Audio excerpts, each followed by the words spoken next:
Hello folks, today I wanted to share with you something that I'm finding here with this ground wire. So I want to share with you, see how this ground wire has been cut.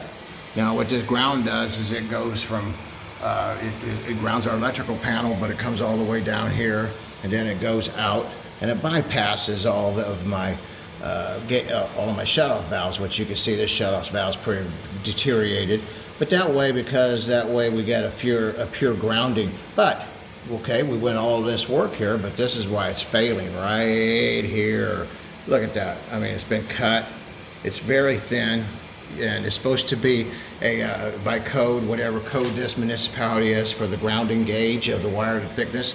Well, it's been cut up, so it's not near grounding as much as what it's supposed to be.